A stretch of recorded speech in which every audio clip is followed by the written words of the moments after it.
नमस्कार आप सभी को। आप देख रहे हैं ताराचंद क्लासेस। आज की वीडियो में हम पढ़ेंगे राजनीतिक सिद्धांत का महत्व या उपयोगिता या अध्ययन या क्षेत्र। यानी एक ही टॉपिक को हमारे एग्ज़ाम में अलग अलग तरीके से पूछा जाता है, लेकिन जो उसका उत्तर होता है, जो उसका आंसर होता है या फिर जो उसकी मीनिंग्स होती है वो ऑलमोस्ट एक ही होती है, बस उसको पूछा अलग अलग तरीके से जाता है। चलिए हम अब शुरू करते हैं। ठीक है, राजनीतिक सिद्धांत का महत्व या उपयोगिता या क्षेत्र या अध्ययन। ठीक है, बहुत इजी है। यानी कि हमारे जो राजनीतिक सिद्धांत है, यानी कि हमारा जो राजनीतिक सिद्धांत है, ठीक है, वो किन किन जगह हमें हेल्प करता है। ठीक है, बहुत सारे क्षेत्र में हेल्प करता है। यानी यानी कि हमारा जो एक स्टेट है, एक राज्य है, उसको बनाने के लिए, एक देश को अच्छा राज्य बनाने के लिए, लोगों की परेशानी को समझने के लिए भी राजनीतिक सिद्धांत जो है मोस्ट इम्पोर्टेंट है, बहुत सारी हेल्प करता है। और जो इसके अंदर विषय आते हैं उसके अंदर काफ़ी सारे क्षेत्र आते हैं जो हमारे राज्य से संबंधित होते हैं। चलिए, राजनीतिक वास्तविकताओं को समझने में सहायता करता है। यानी कि राजनीतिक जो होती है, जो रियलिटी, जो वर्तमान में जो एक्चुअल प्रॉब्लम चल रही हैं, उनको समझने में हेल्प करता है। राजनीतिक सिद्धांत ज्ञान का सरलीकरण देता है। ठीक है, यानी कि जो हम राजनीतिक सिद्धांत ज्ञान का सरलीकरण यानी सिंप्लीफिकेशन करता है, यानी कि ज्ञान को, नॉलेज को ईजी तरीके से समझाने का प्रयास करता है। ठीक है, सिंप्लीफिकेशन। राजनीतिक सिद्धांत सरकार को वैधता प्रदान करता है, यानी सरकार को इम्पोर्टेंस प्रदान करता है। ठीक है, कि सरकार एक अपनी छवि जो है किस तरीके से सोसाइटी में अच्छी बना सकती है और सरकार जो है अपनी वैधता कैसे बढ़ा सकती है। ठीक है, समस्याओं को हल करने में सहायक होता है, यानी कि जो प्रॉब्लम है उसको सॉल्व किस तरीके से किया जाए एक राज्य की, ठीक है, उसका अध्ययन करने में राजनीतिक सिद्धांत काफ़ी हेल्प करता है। वैसे कि कोई भी स्टेट है प्रॉब्लम फेस नहीं करेगा, यानी कि जो हमारे राजनेता लोग होते हैं, अगर हमारे देश के प्रति अच्छे से नैतिक रूप से काम करें, अपना और कुछ लोगों का निजी स्वार्थ ना सोचें, ठीक है, अच्छी अच्छी पॉलिसीज़ बनाई जाएं और लोगों को जानकारी दी जाए, ठीक है, तो हमारा देश हर किसी को उस पॉलिसी का, और हमारा देश भी प्रगति करेगा और हम किसी पे निर्भर नहीं रहेंगे। ठीक है, तो ये सारी चीज़ें ओके। राजनीति को नागरिकों को, शासकों एवं नेताओं के लिए लाभदायक होगा। ठीक है, जो हमारा राजनीतिक सिद्धांत है, राजनीति को यानी और नागरिकों, शासकों एवं नेताओं के लिए लाभदायक साबित होता है। इन सब के लिए इम्पोर्टेंस है और स्टूडेंट्स के लिए भी इम्पोर्टेंट है। ये पॉइंट भी आगे आएगा। राजनीतिक सिद्धांत राजनीतिक विषयों की वैज्ञानिक व्याख्या प्रदान करता है। ठीक है, राजनीतिक सिद्धांत जो है राजनीतिक विषयों की वैज्ञानिक, एक साइंटिफिक एक्सप्लेनेशन देता है। और साइंटिफिक एक्सप्लेनेशन का मतलब होता है जिसके ऊपर जांच, एनालाइजिंग, रिजल्ट, एक्सपेरिमेंट सब कुछ हो चुका होता है, फिर उसकी एक व्याख्या दी जाती है, एक्सप्लेनेशन। ठीक है, तो इस तरह की ये व्याख्या देता है राजनीतिक सिद्धांत राजनीतिक विषयों की। राज्य तथा सरकार का ज्ञान प्रोवाइड करता है। ठीक है, राजनीतिक सिद्धांत से राज्य तथा सरकार का ज्ञान प्राप्त होता है, यानी कि सरकार के, राज्य के क्या कर्तव्य होते हैं और नागरिकों के क्या क्या कर्तव्य होते हैं राज्य के प्रति और सरकार के प्रति। ठीक है, अब है हमारा राज्य का व्यक्ति से संबंध दर्शाता है, यानी कि एक राज्य का व्यक्ति के साथ क्या संबंध होता है और व्यक्ति का राज्य के साथ क्या संबंध होता है, इन सब के बारे में राजनीतिक सिद्धांत अच्छे से विख्यात एक्सप्लेनेशन करके समझाता है। इसके बारे में आपने नागरिकता के बारे में भी पढ़ा होगा कि एक आदर्श नागरिक के क्या अधिकार होते हैं और एक राज्य अपने देश में नागरिकों को क्या क्या अधिकार प्रदान करता है। ये टॉपिक भी आपने अपनी 11वीं क्लास की क्लासेस में पढ़ा होगा शायद। ठीक है, ये फंडामेंटल राइट्स में भी होता है। अधिकारों और कर्तव्यों का ज्ञान प्राप्त होता है। ठीक है, राजनीतिक सिद्धांत से अधिकारों और कर्तव्यों का ज्ञान प्राप्त होता है, यानी कि हमारे राइट्स क्या हैं और हमारी ड्यूटीज़ क्या हैं। ठीक है, यानी कि हमारे राइट्स क्या हैं और हमारी ड्यूटीज़ क्या हैं। इन राजनीतिक सिद्धांत से हमें ये पता लगता है। लोगों को राइट्स तो मिल जाते हैं लेकिन ड्यूटीज़ पता नहीं होती कि अधिकार मिल गए, लेकिन हमारा कुछ कर्तव्य भी तो होता है। ठीक है, जैसे एक देश ने हमें राइट दिया कि हम अपने देश में रह सकते हैं, तो हमारा भी तो ये उद्देश्य होता है कि हम अपने देश के प्रति वफादार रहें। हमारे देश की जनता ने अच्छे नेताओं को चुना है, तो उनकी भी ड्यूटीज़ होती है कि हमारे देश के लिए अच्छे काम करें, ठीक है, हमारी सोसाइटी के लिए अच्छा काम करें। देश की बात छोड़ो, सोसाइटी के लिए, ठीक है। हमें नई नई पॉलिसी के बारे में नॉलेज दी जाए, सही और गलत के बारे में हमारी जो भी धारणा बनी होती हैं उनको ठीक करा जाए, ठीक है, स्पष्ट आंसर हमें दिया जाए, ठीक है। और जो भी नई पॉलिसीज आ रही है उसको अच्छे से एक्सप्लेन भी करा जाए, ताकि आम लोगों को वो बातें समझ भी आएँ।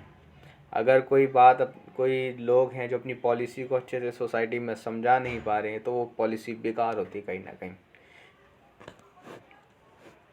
क्योंकि हो सकता है कि समाज में 100 में से 2 को समझ, और 100 में से 90 लोगों को समझ ना आए, लेकिन 10 को तो समझ आएगी, 10 या 5 को। लेकिन उनको भी ना समझा सकते या समझा नहीं पा रहे लोग, तो पॉलिसी कहीं ना कहीं ख़राब है। चलो कोई नहीं, आगे बढ़ते हैं। अधिकार और कर्तव्य पता लग गया, यानी कि हमें हमारे अधिकार क्या होते हैं और हमारे राइट्स क्या होते हैं, ठीक है। विभिन्न देशों की शासन प्रणालियों का ज्ञान प्राप्त होता है, ठीक है। अलग अलग देशों में किस तरह लोकतंत्र स्थापित होता है, कैसे संविधान बनाया गया है, कैसे लोगों के पास राइट्स होता है, इन सब के बारे में नॉलेज प्राप्त होती है राजनीतिक सिद्धांत से, ठीक है। जैसे हमारे देश में फ्रीडम का क्या मतलब है, अन्य देश में देखा जाए तो वहाँ कैसी फ्रीडम होती है, वहाँ के लोग कैसे जागरूक होते हैं, वहाँ की सरकार कैसे एक एक चीज़ पे कैसे ध्यान देती है, ठीक है। हर नागरिक के क्या राइट्स होते हैं, वो कैसे रिएक्ट करते हैं सरकार की पॉलिसीज़ पर, और हमारे देश में कैसे रिएक्ट करते हैं, रिएक्ट करने के बाद क्या नतीजा होता है। इन दोनों को कंपैरिजन भी करा जाता है कि हमारे साथ क्या होता है और अन्य देश में क्या होता है। चलो कोई नहीं, होता है, ज़िंदगी है।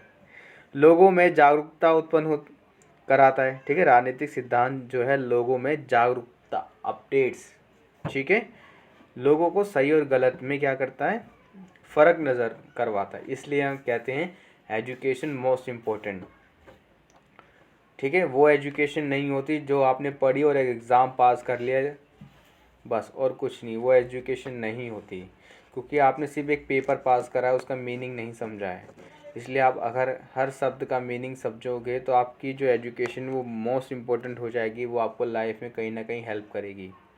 आपने कभी सोचा है कि आपने, मान लो जैसे कि अब आप सब ग्रेजुएशन में आ गए, कोई ऐसी किताब आपने 12th में ना पढ़ी हो, वो आपने ग्रेजुएशन में खोली है।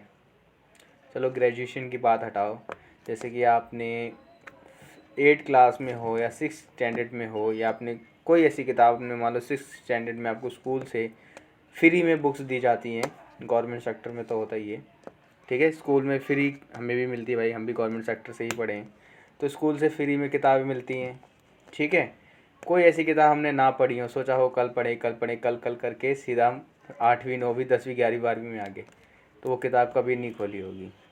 तो इसलिए आपको हम कहना चाहेंगे, पर्सनल रिक्वेस्ट है कि आपको स्कूल से, कॉलेज से कोई भी बुक्स मिलती हैं, प्लीज़ उसकी रीडिंग करा करें, ठीक है। क्योंकि जब आप पास हो जाएंगे उस बुक को कभी दोबारा खोल के नहीं देखेंगे, अगर आपका कोई उद्देश्य नहीं है जैसे टीचिंग लाइन वगैरह आने का, ठीक है, तो आप उसे खोलेंगे नहीं।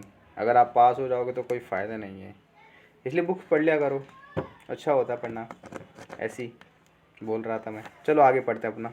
लोगों में जागरूकता उत्पन्न कराना, मतलब लोगों को अपडेट्स करना। अपडेट्स कैसे होगा, एजुकेशन से। लोगों को एजुकेशन दी जाए और लोग एजुकेशन को समझे भी और पढ़े भी। छात्र वर्ग के लिए बहुत उपयोगी है, ठीक है। एजुकेशन तो मोस्ट इम्पोर्टेंट, सॉरी, राजनीतिक सिद्धांत जो है, राजनीतिक सिद्धांत छात्र वर्ग के लिए बहुत ज़्यादा इम्पोर्टेंस है, ठीक है। आप दिल्ली यूनिवर्सिटी में तो आपने देखा ही होगा, अब तो वैसे कॉलेजेस बंद हैं, दिल्ली यूनिवर्सिटीज़ में आपने देखा ही होगा, रोज़ाना किसी न किसी टॉपिक पे डिबेट्स होती रहती है, जिसमें स्टूडेंट्स का योगदान बहुत होता है। मतलब स्टूडेंट जो होते हैं काफ़ी इन सब चीज़ों में इन्वॉल्व रहते हैं, मतलब कि इन सब चीज़ों को समझते हैं, देखते हैं, और ये सही बात भी है। डिबेट्स करना अच्छी बात है, इसमें हमें सही और गलत का और नॉलेज की जानकारी हमें प्राप्त होती है, ठीक है। छात्र वर्ग के लिए राजनीतिक सिद्धांत क्या है, इम्पोर्टेंट है, ज़रूरी है, और एजुकेशन भी, विभिन्न समुदायों के संगठन, कार्य तथा उद्देश्य का ज्ञान प्राप्त होता है। राजनीतिक सिद्धांत से विभिन्न समुदाय के संगठन, कार्य और उद्देश्य का ज्ञान प्राप्त होता है, क्योंकि किसी संगठन की कोई ना कोई विचारधारा होती है। जब विचारधारा समझ आ जाती है तो उनके कार्य और उनके उद्देश्य भी धीरे धीरे समझ आने लग जाते हैं, और इन सब चीज़ों को समझने के लिए राजनीतिक सिद्धांत हमें काफ़ी हेल्प करता है। ओके, लोकतंत्र की सफलता राजनीतिक अध्ययन पर निर्भर करती है। ठीक है, लोकतंत्र की सफलता राजनीतिक अध्ययन पर निर्भर करती है कि हमारे देश में भले लोकतंत्र है, लेकिन ज़मीनी लेवल पे लोगों को किस तरीके से राइट्स मिलता है। ठीक है, लोगों को जब राइट्स मिलता है तो वो किस तरीके से अपना यूज़ करते हैं। जो ऊपर के उनके लोग होते हैं, जैसे कोई आम नागरिक है, उसको अधिकार दिया गया है क्वेश्चन करने का, लेकिन जो ऊपर के अधिकारी होते हैं वो किसी भी सेक्टर के हो सकते हैं, गवर्नमेंट भी हो सकते हैं, प्राइवेट भी हो सकते हैं। ठीक है, वो किस तरीके से आंसर करते हैं, रिएक्ट करते हैं। ठीक है, ये इम्पोर्टेंट करता है। ठीक है, कि हमारे देश में कैसी राजनीति है, कि ऐसे लोगों के ऊपर कोई मतलब कि कोई रिपोर्ट है कि नहीं है, कि हम किस तरह एक्शन ले सकते हैं। ठीक है, अगर कोई हम किसी अपने उच्च लेवल के अधिकारी से कोई क्वेश्चन करते हैं या नॉलेज मांगने की क्वेश्चन करते हैं, अगर वो हमसे मिसबिहेव करके बात करता है या हमें गलत जानकारी देता है या जानकारी ही नहीं देता, तो हम किस तरीके से उसके प्रति क्या कर क्या कहने का मतलब है कि एक्टिविटी कर सकते हैं, कहाँ कंप्लेंट कर सकते हैं, कंप्लेंट करेंगे तो वो अधिकारी के ऊपर क्या इफ़ेक्ट पड़ेगा, क्या नहीं पड़ेगा, ये सारी चीज़ें। ठीक है, इन सबको रेक्टिफाई करना चाहिए, बताना चाहिए। ठीक है, ये सब हमें कौन बताता है, राजनीतिक सिद्धांत, यानी कि हमें कितने राइट्स हमें देने चाहिए और कितनी पावर किसको देनी चाहिए। ठीक है, तब जाके लोकतंत्र अच्छी तरीके से सफल होता है एक देश में। ठीक है, लोकतंत्र की सफलता राजनीतिक के अध्ययन पर निर्भर करती है, जो हमें राजनीतिक सिद्धांत हेल्प करता है कि लोग कैसे हैं, लोगों को राइट्स कैसा दिया जाए और हमारे देश का उद्देश्य क्या है। लोकतंत्र है लोगों का शासन, तो लोगों का शासन की रियल मीनिंग को जस्टिफाई किया जाए, सिर्फ नाम का लोकतंत्र ना दिया जाए। कहने का मतलब ये मेरा पर्सनल है कि लोकतंत्र दिया जाए, लेकिन लोकतंत्र की जो रियल मीनिंग होती है उसको रियलिटी में रेक्टिफाई किया जाए, सिर्फ नाम का लोकतंत्र ना दिया जाए। ठीक है, चलो कोई नहीं। राजनीतिक विचारधारा के चुनाव में सहायक होता है। ठीक है, राजनीतिक विचारधारा के चुनाव में सहायक होता है। राजनीतिक विचारधारा के चुनाव में यानी कि हमें किस तरह की विचारधारा रखनी है अपने चुनाव वगैरह में, जिससे हमें जीत हासिल मिल जाए। तो ये हमें राजनीतिक सिद्धांत अच्छे से पढ़ाता है। ठीक है, अब है मानव के दृष्टिकोण को बढ़िया बनाता है, लोगों के नज़रिए को अच्छा बनाता है।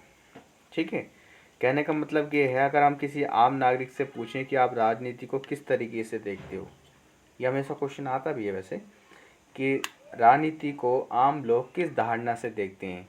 कहा जाता है कि राजनीति एक मिथ्या है, गलत है, दलदल है। क्या आपके विचार ऐसा कहना सही है? तो एक आम नागरिक हमेशा यही देखेगा कि राजनीति जो है एक दलदल है, बेकार है, घटिया है। नहीं, ये गलत बात है। ऐसा कहना उनका भी सही है कहीं ना कहीं, क्योंकि ये अपना अपना अनुभव होता है, एक्सपीरियंस होता है, तो कहीं ना कहीं वो भी सही होते हैं, क्योंकि जब सोसाइटी में ये सारी चीज़ें दिखती हैं तो वो कहीं ना कहीं सही होती हैं। मतलब कि उन लोगों ने अनुभव करा है, तभी वो ऐसी डेफिनेशन दे रहे हैं।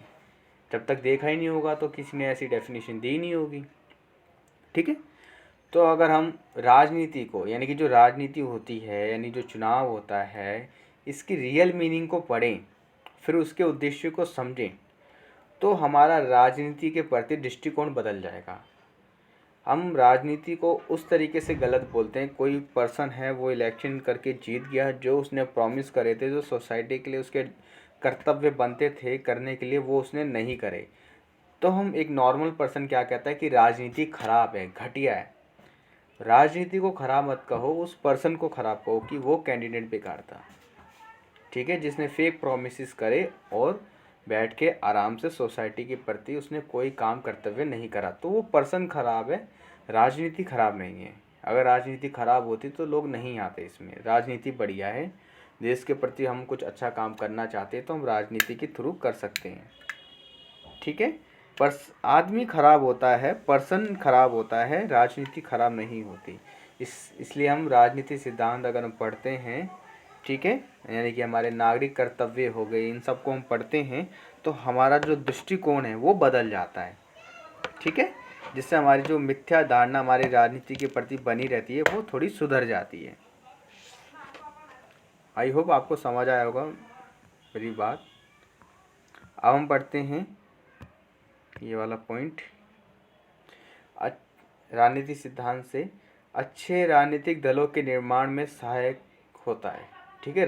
अगर हम राजनीतिक सिद्धांत को अच्छे से पढ़ते हैं, समझते हैं, तो राजनीतिक सिद्धांत जो हमें अच्छे राजनीतिक दलों का निर्माण करने में हेल्प करता है कि हम अपने दल को, अपनी पार्टी में कैसे कैसे लोगों को रखें, ठीक है, जिससे हमारा दल अच्छा बन सके, हमारे जो स्तंभ हैं पार्टी के वो मजबूत रहें और हमारी पार्टी, हमारा देश, हमारी सरकार टिकी रहे और प्रोग्रेस हमारा देश करे, ठीक है। हमारे देश के भी पर कैपिटल इनकम बढ़े, ठीक है, ओके। हमारे देश के भी नाम आए, विदेशी भी कहें कहाँ जाते हो काम करने, भाई इंडिया जाते हैं, वहाँ पे इनकम अच्छी है, ऐसा भी हमारा देश ऐसे प्रोग्रेस करे तो वहाँ पर कैपिटल इनकम हमारे देश की भी बढ़े, ठीक है। हमारे देश के नागरिकों की इनकम को अन्य लोग तुलना करें अपनी इनकम से कि भारत के लोग ज़्यादा कमाते हैं, ठीक है, मतलब कि इस तरह हमारा देश प्रोग्रेस करे, आगे जाए, ठीक है। चलो देखते हैं, ऐसे दल बनाने चाहिए जो हमारे देश को आगे बढ़ाएं, ऊपर ऊपर से नहीं, ग्राउंड लेवल से। नई धारणाओं को समझकर राजनीतिक जागृति पैदा करने में सहायक होता है। जागृति मतलब है अपडेट, जागरूक। नई धारणाओं को, नई विचारधाराओं को, ठीक है, नई धारणा यानी नई डेफिनेशन, नई विचारधाराओं को समझने में हेल्प करता है राजनीतिक सिद्धांत, ठीक है, ताकि नए नए जो हमारे देश में, हमारे क्षेत्र में या हमारी सोसाइटी में कोई नई विचारधारा आ रही है तो उसको समझने में भी हेल्प करता है राजनीतिक सिद्धांत, ठीक है। क्योंकि राजनीति जो है कभी स्थिर नहीं रहती है, वो अस्थिर है, वो समय के अनुसार परिवर्तित होती रहती है, ठीक है। लेकिन उद्देश्य हमेशा सेम ही रहता है कि एक आदर्श राज्य बनाया जाए, समाज कल्याण हो, देश की सेवा, उद्देश्य हमेशा एक ही रहता है, डेफिनेशन बदलती रहती है, ओके। तो ये भी कहा जाता है कि राजनीति जो है अवसर व सुविधाएं हैं, ठीक है। आई होप आपको ये सारे जो पॉइंट्स हैं राजनीतिक सिद्धांत के समझ आए होंगे। राजनीतिक सिद्धांत का महत्व या उपयोगिता, अध्ययन या क्षेत्र, इन सभी बातों को नोट कर लेना। लेक्चर समझ आया हो तो थैंक यू, और चैनल को सब्सक्राइब जरूर करना। इस वीडियो को सभी बच्चे देख सकते हैं जो एनसी वेब, सोल, रेगुलर और इग्नू, ठीक है, इग्नू भी, क्योंकि इग्नू के अकॉर्डिंग तो वीडियो चल ही रही है, सिलेबस, इग्नू के सिलेबस के अकॉर्डिंग, ठीक है। तो सभी लोग वीडियो को देख सकते हैं क्योंकि ये कॉमन सब्जेक्ट है हमारा राजनीतिक सिद्धांत, और सिलेबस में ऑलमोस्ट एक जैसा ही है, बस पॉइंट आगे पीछे हैं, सिलेबस सेम ही है। मिलेंगे आपसे नेक्स्ट वीडियो में।